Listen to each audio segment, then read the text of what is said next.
efectos beneficiosos del sol. O sea, sin sol no tenemos vida. Entonces tenemos que aprender a disfrutar del sol, porque también gran parte de los momentos de esparcimiento, de alegría, son al aire libre, ¿no? Pero ¿cómo cuidarnos para evitar los efectos dañinos?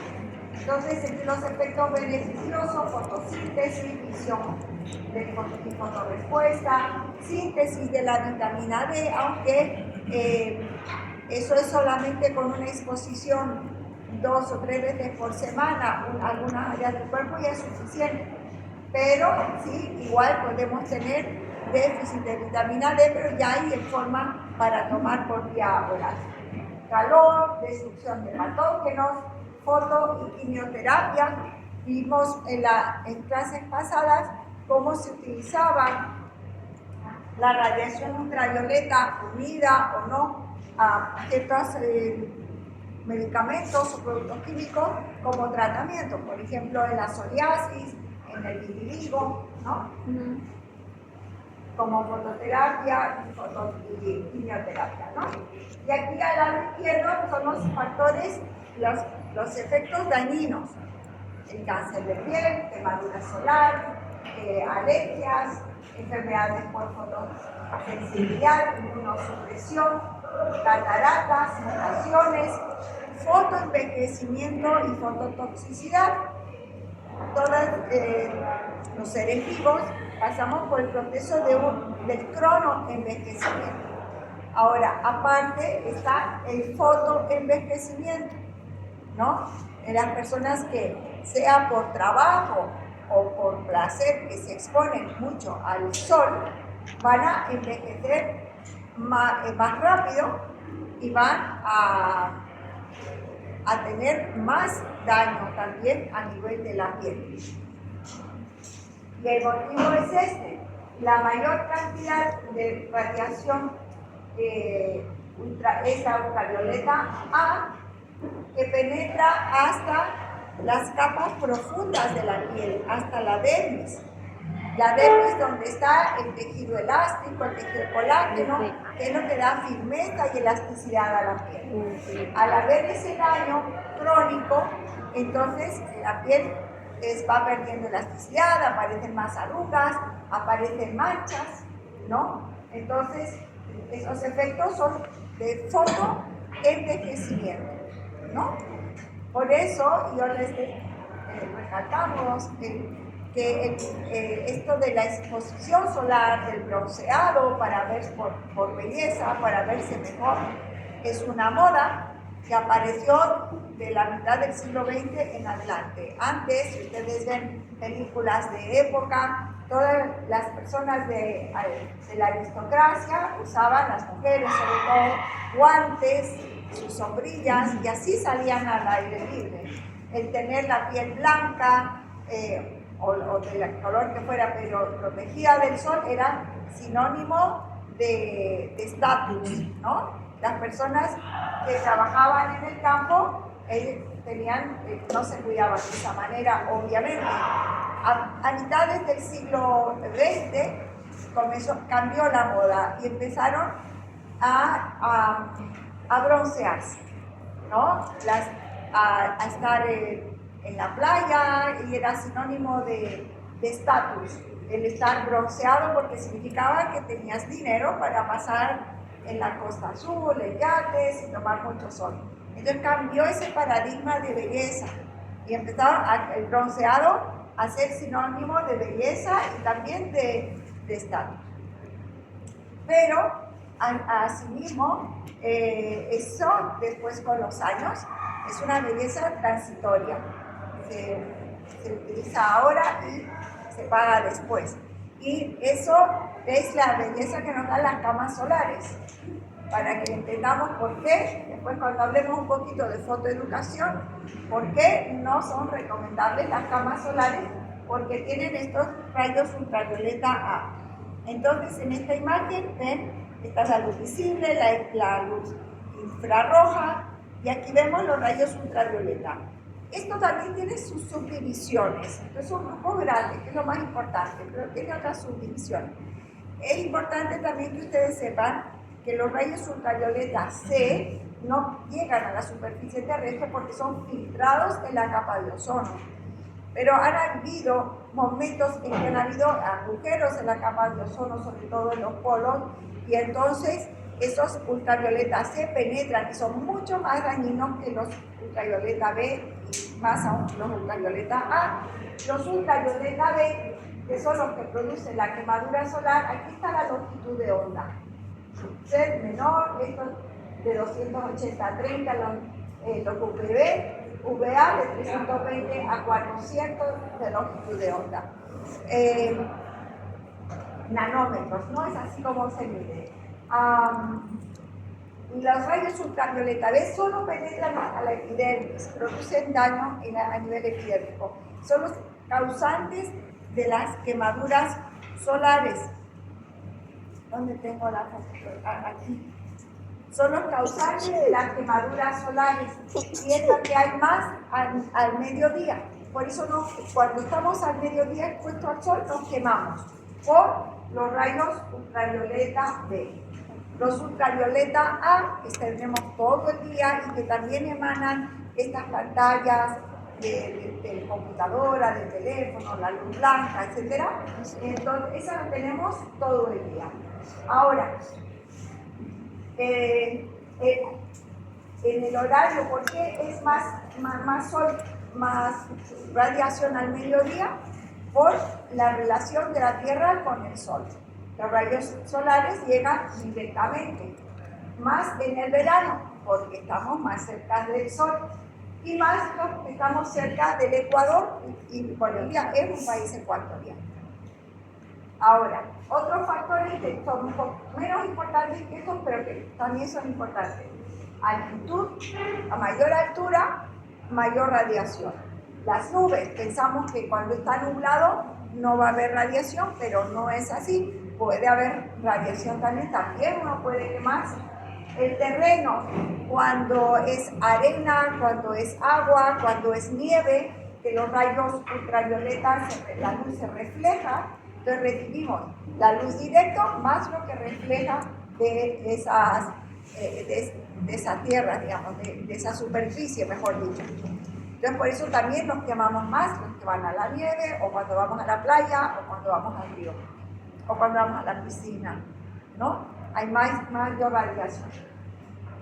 Ahora, en Bolivia, ¿dónde hay más radiación?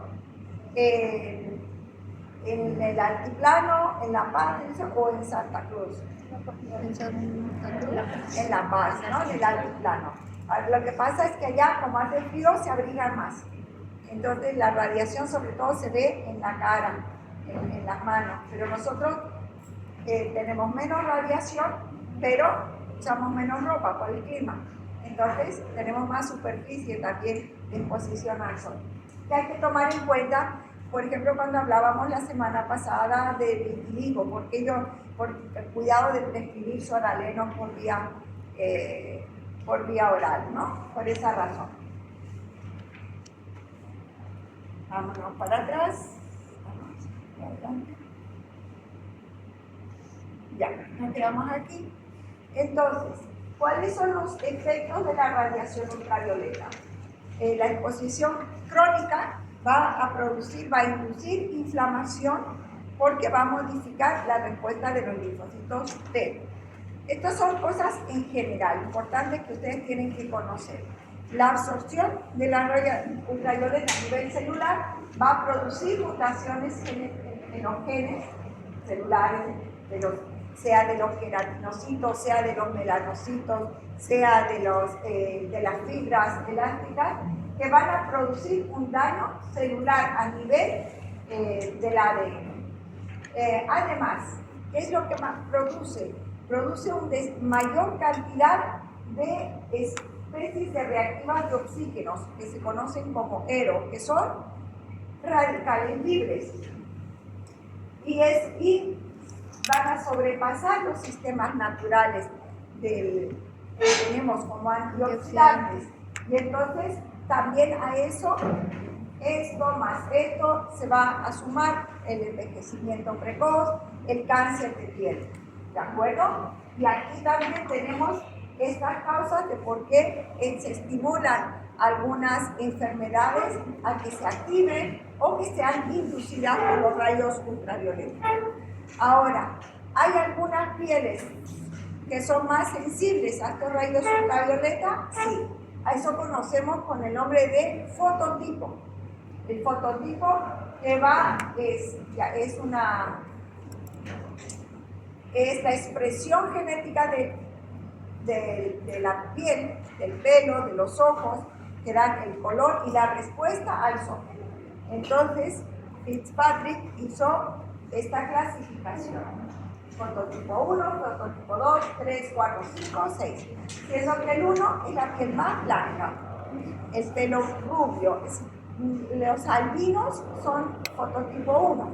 Y puede ser que haya en el norte de Europa, los escandinavos van a tener un fototipo 1 o un fototipo 2. Los europeos sí hay mucho de fototipo 2.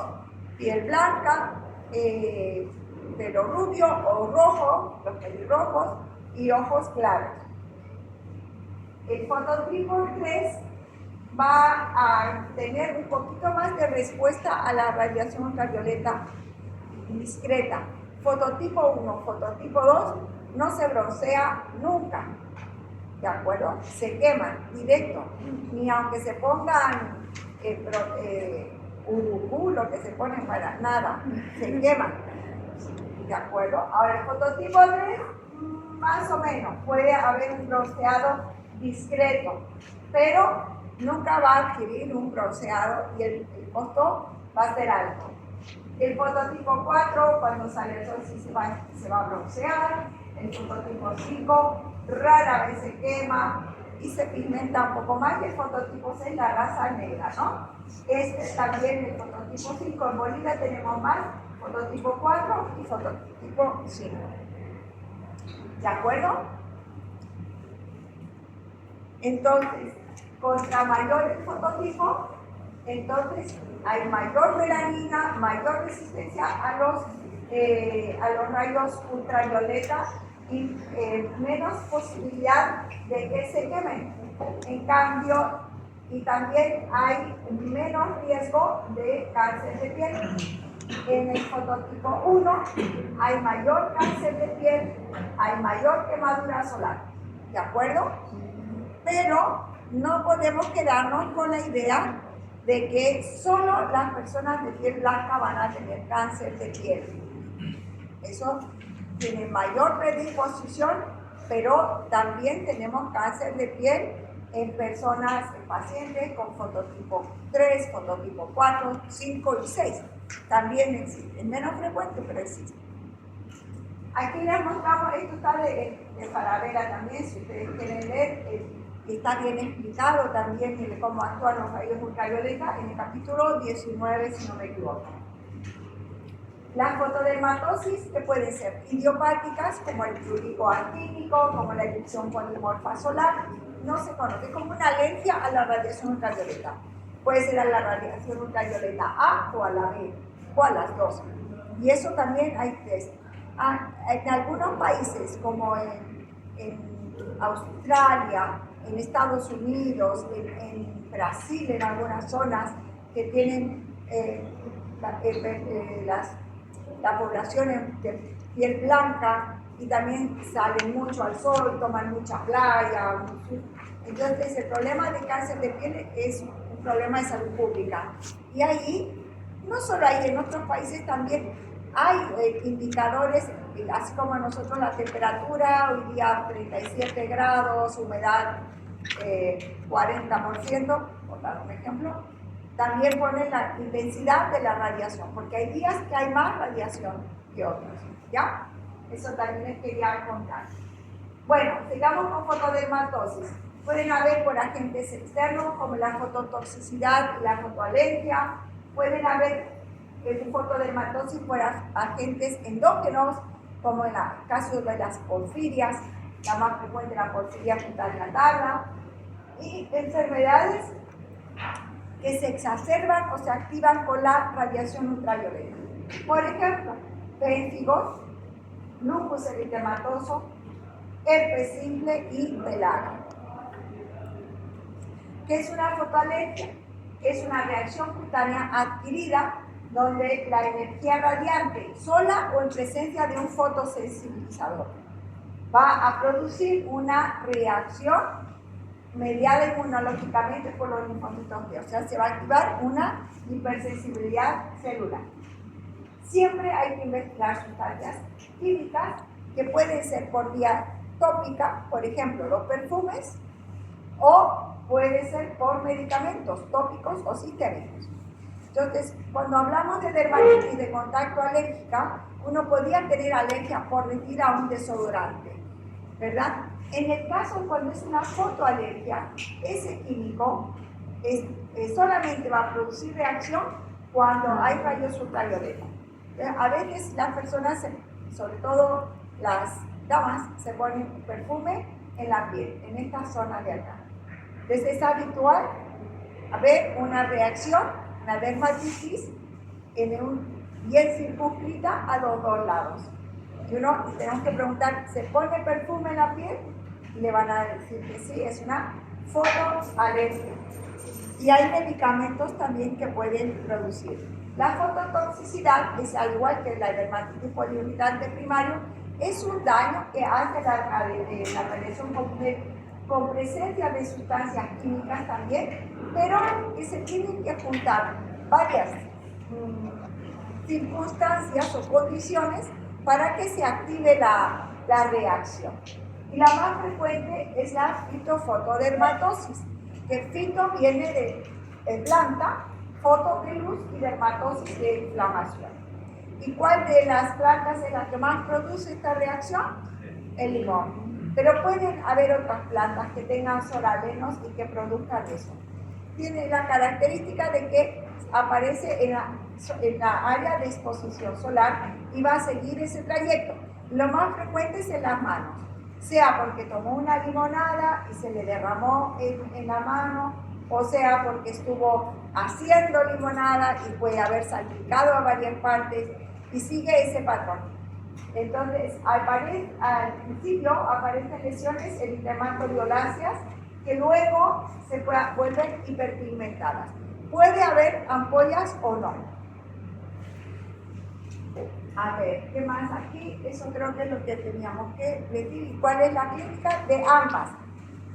La diferencia en ambas, fotoalergia o fototoxicidad, empiezan en las áreas tiene que haber de exposición solar. Acuérdense que puede ser también por ingesta, pueden ser medicamentos, porque lo primero que pregunta es, ¿estuvo en contacto con algo? Pero le pueden decir que no. Tenemos que preguntar, ¿estaba tomando algún medicamento? Siempre comienza en áreas de exposición solar. Puede ser los brazos, puede ser la B del escote, puede ser la cara.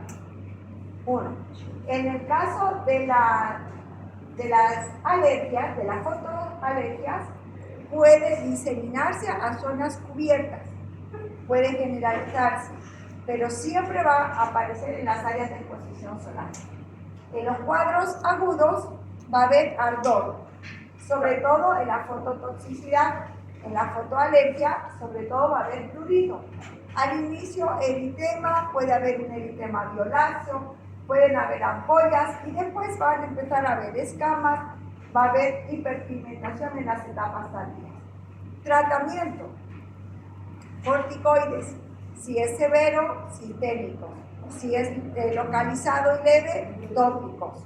Evitar el sol. En las etapas agudas, aquí, no van a tolerar ni siquiera el protector solar.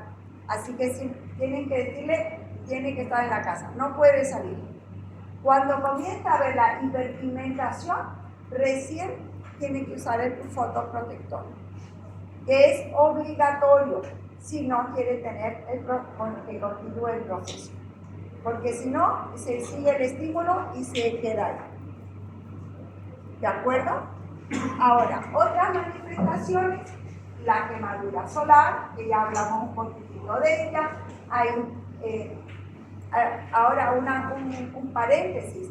La quemadura solar produce, obviamente, es desagradable, produce dolor, el paciente va a quedarse, a veces se queda en cama, pueden haber quemaduras de grado 2, puede llegar a ampollar, pero produce mucho daño a nivel del ADN celular. Y cuando sufrimos quemaduras solares, estamos multiplicando el daño. Y si es en la infancia o en la adolescencia hasta los 18 años, más aún. Entonces tenemos que cuidar el evitar las quemaduras solares. O sea, el daño crónico, paulatino de los UVA es una cosa, pero también las quemaduras solares. Cuando hay quemadura solar, tratamiento, reposo, analgésicos, y como cualquier tipo de quemadura, se pueden poner gasas vaselinadas. Hay algunos, si es una quemadura se pueden usar algunos geles de aloe vera que no sean alcohólicos, se puede usar pasta de agua y tiempo. No hay otro. Ahora, el daño crónico va a llevar lo que ya hemos hablado, el fotoenvejecimiento, que se conoce como dermatogliosis, carcinogénesis por mutación del ADN celular, de las células de la piel, principalmente queratinocitos y melanocitos. El que más produce va a ser VB, pero también los VA, no es que sean tan inocuos. Y entonces, entrando al tema de cáncer de piel, vamos a hablar de los 3 tumores de piel más frecuentes relacionados con ultravioleta, los rayos ultravioleta, y después vamos a mencionar sobre otros 2 tipos de tumores malignos que no tienen tienen relación con los rayos ultravioleta, pero que también son importantes, no son tan frecuentes, pero son importantes que ustedes los conozcan. Hay otros tumores, hay tumores de anexos, hay otras formas clínicas, pero son muy raros, ¿de acuerdo? El carcinoma vasocelular es el tumor de piel más frecuente. Se llama también epitelioma vasocelular o basalioma. Es una neoplasia de bajo grado de malignidad, pero no me vayan a poner en el examen, es un tumor benigno. No es un tumor maligno, solo que el riesgo de producir metástasis es muy bajo, que tiene un crecimiento muy lento. No lo tengo aquí. Entonces, da tiempo para actuar, tiene un alto porcentaje de cura, pero eso no significa que sea benigno. Produce mucha destrucción local. Se origina en las células derivadas del folículo piloso e interfoliculares, más frecuentes en los 40 años, raza blanca, y las áreas más expuestas al sol, la cara, los pabellones auriculares, el dorso, el cuello, son las áreas más frecuentes. Estos son los tipos clínicos característicos.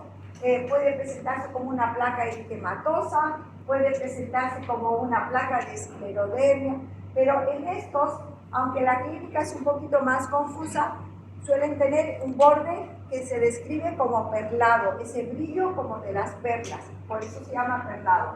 El más frecuente es el vasocelular nodular, es un nódulo populiforme con el brillo perlado que puede presentar telangiectasias, que puede tener algunos nidos de melanocitos, y cuando evoluciona y comienza a ulcerarse, que se llama como urco en Rhodes, se conoce como vasocelular ulcerado. El vaso escamoso es una forma anatomoclínica que está intermedia con un escamo celular y tiene un comportamiento un poco más agresivo que los otros. El vaso celular pigmentado es cuando tiene mucha melanina y es un diagnóstico diferencial importante del melanoma maligno. Y hay un síndrome, el síndrome de carcinoma nevoide vasocelular, que es un trastorno genético autosómico dominante que el paciente a partir ya de la primera década de la vida comienza a tener estos tumores de piel, que hay que irlos tratando a medida que vayan apareciendo. Diagnósticos diferenciales: neurointradérmico, queratosis solar, queratosis seborreica, melanoma, lupus eritematoso crónico discoide. Tratamiento, el tratamiento de elección es el quirúrgico. Se pueden optar con otros tratamientos, fisioterapia, radioterapia, láser y Miquimod, que es un inmunomodulador tópico. A veces el paciente de edad avanzada con patología de base que se dificulta para entrar a quirófano por la localización, hay otras opciones de tratamiento, pero lo ideal es la cirugía. Y aquí en esta imagen vemos un carcinoma vasocelular ulcerado. Vemos una lesión ulcerada cubierta por una costra hemática que tiene un borde elevado, de apariencia de ese brillo perlado que se describe tanto, con algunos islotes de melanina, y está infiltrado. Cuando palpamos, sentimos como que hay un bloque. Sentimos que la lesión penetra a las capas profundas de la piel, no se puede plegar. ¿De acuerdo? Aquí tenemos dos lesiones ulceradas cubiertas por una costra menicélica. Pueden haber también, como son de larga evolución, pueden tener infección secundaria también. Fíjense en estos bordes que son elevados, van a estar infiltrados y tienen, a ver, voy a acercar un poquito la imagen, y tienen aquí, se puede percibir el brillo, ese brillo perlado. Cuando son muy pequeñitos, cuando está empezando, a veces es difícil diagnosticar, parecen lunares. Una característica también que tienen es que sangran fácilmente. Un lunar, el paciente llega y me dice, me salió este lunar hace, póngale 6 meses, y cada vez que me seco la cara con la toalla me sangra. Ese es un dato clínico importante. Aquí es una lesión que tiene infección secundaria. Para tomar la biopsia tenemos que remover esta costra o tomar de esta zona. Aquí hay una úlcera con un tejido elevado, vascular, hay eritema, hay infiltración. Es una lesión extensa. Aquí como que parece como cicatriz. El carcinoma vasocelular va avanzando. Puede avanzar en profundidad, pero también va avanzando en superficie. Esta lesión, por ejemplo, es una placa. Es una placa que tiene ese eritemato escamosa en una área, y en esta otra área tiene esta pigmentación melánica o pigmentación negra, podemos decir. Y por esta pigmentación nos tiene que alarmar siempre, porque podemos pensar, puede ser un melanoma maligno. Lo que es tranquilizador es este borde de aquí, que tiene las lesiones papulosas brillantes. Hay un método que se llama la dermatoscopía, que es un lente de aumento con luz que nos permite valorar, y hay criterios dermatoscopios que nos permiten también acercarnos más al diagnóstico antes de la biopsia. Esta lesión de aquí parece más un plano escamoso, un vaso celular, vaso escamoso. Es una placa extensa, irregular, donde predomina la hiperkeratosis, la escama. Aquí hay muchos diagnósticos diferenciales. Podemos pensar en una placa de lupus eritematoso crónico discoide, tuberculosis cutánea, esporotricosis, carcinoma espinocelular. Y todas esas hipótesis tenemos que mandar al patólogo con nuestra hipótesis diagnóstica, a descartar, porque patología tendrá que hacer las tinciones adecuadas para ir confirmando, descartando las diferentes patologías. Y en estas lesiones tan extensas hay que tomar la biopsia en la vez, que tiene que tomar una parte interna, el borde y la piel sana. Este es un carcinoma vasocelular nodular, recién se quiere ulcerar aquí al centro. Fíjense ese brillo, aquí tiene puntos melánicos y aquí tiene telangiectasis. Entonces es un vaso celular así que te está diciendo con mayúsculas. Uno puede, en este caso, la lesión es pequeña también, el hacer una exéresis como una biopsia excisional con margen, dependiendo de la localización, y ya también se puede ver. Aquí el diagnóstico clínico es muy certero. Carcinoma espinocelular es el segundo más frecuente, también se conoce como carcinoma escamocelular o carcinoma epidermoide. Es un tumor de la epidermis que tiene diferente grado de malignidad porque va a depender de la localización, va a depender de la diferenciación de anatomoclínica. Para saber, hay unos que son agresivos y que hacen metástasis y otros que no son tan agresivos. Más frecuente en sexo masculino, raza blanca, 60 años. Sí puede comprometer mucosas y submucosas, lo que no sucede tanto con el vaso celular. Pero hay otros factores, aparte de la radiación ultravioleta, que afectan. Está la radiación ionizante, que la encontramos ¿dónde?